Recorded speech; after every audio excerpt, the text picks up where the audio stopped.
بسم الله الرحمن الرحيم عن أبي رافع عن النبي صلى الله عليه وسلم قال لا ألفين أحدكم متكئا على أريكته يأتيه الأمر من أمري مما أمرت به أو نهيت عنه فيقول لا ندري ما وجدنا في كتاب الله اتبعناه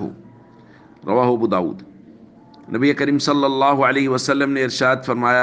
ہرگز ایسا نہ ہو کہ میں تم میں سے کسی کو پاؤں کہ وہ اپنے دیوان تخت پر بیٹھا ہو اور اس کے پاس میرے احکام میں سے کوئی حکم پہنچے جس کا میں نے حکم دیا ہو یا اس سے میں نے منع کیا ہو، اور وہ کہنے لگے ہم نہیں جانتے، ہم تو کتاب اللہ میں جو پائیں گے اسی پر عمل کریں گے۔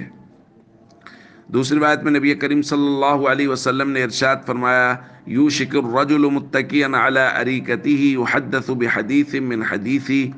قریب ہے وہ زمانہ کہ کوئی شخص اپنے تخت پر بیٹھا ہوا ہو اور اس کو میری احادیث میں سے کوئی حدیث بیان کی جائے اور وہ کہے بیننا و بینکم کتاب اللہ، بس ہمارے درمیان کتاب اللہ کافی ہے۔ آج کل بھی کچھ لوگ نعرہ لگاتے ہیں حسبنا القرآن، ہمیں قرآن کافی ہے،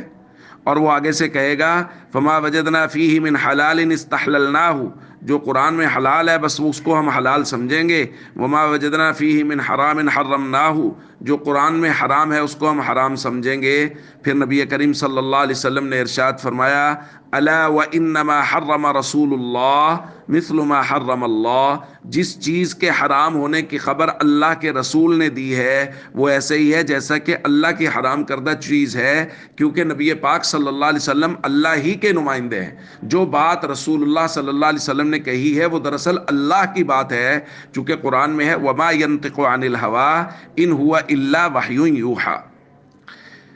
دوستو، اس بات کو بہت اچھے سے سمجھ لینا چاہیے کہ ہمارے معاشرے میں بہت سے فتنے ہیں جو ایمان کے ڈاکو ہیں۔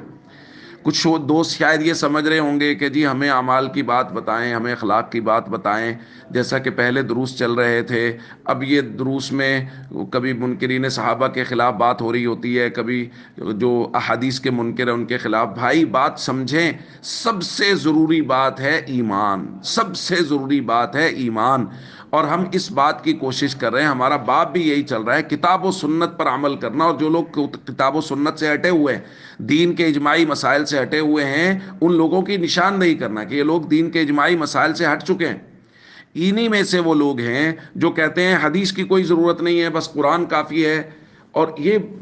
بظاہر اس نعرے کو بڑا خوبصورت کر کے پیش کرتے ہیں۔ یاد رکھیے اور اچھی طرح سے سمجھ لیجئے کہ جب تک احادیث مبارکہ ساتھ نہیں ملیں گی، چونکہ وہ قرآن کی تشریح ہیں، جیسا کہ قرآن میں نماز کا حکم ہے، اب نماز کیسے پڑھنی، اس کا طریقہ کار کیا ہے، تعداد رکعات کیا ہے، فرائض کون سی تعداد میں ہے، اس کا وقت کب سے شروع ہو کے کب تک رہتا ہے، ان میں سے کوئی بھی چیز قرآن کریم میں بیان نہیں ہوئی، وہ قرآن کریم کی تشریح حدیث میں بیان ہوئی۔ اگر کوئی کہے ہمیں قرآن کافی ہے، وہ اپنی منچاہی تشریح کرے گا نماز کی کہ نماز کا کیا مطلب ہے۔ اسی طرح زکوٰۃ دینی ہے، زکوٰۃ کتنے لوگ، کون سے لوگوں پر فرض ہے، کتنے مال پر فرض ہوتی ہے، کتنی زکوٰۃ دینی ہوتی ہے، اس میں سے کوئی بھی چیز قرآن کریم میں نہیں ہے، وہ بھی احادیث میں ہمیں ملے گی۔ تو دین مکمل ہی نہیں ہو سکتا جب تک نبی پاک صلی اللہ علیہ وسلم کی احادیث سے قرآن کریم کی تشریح کو نہ مانا جائے۔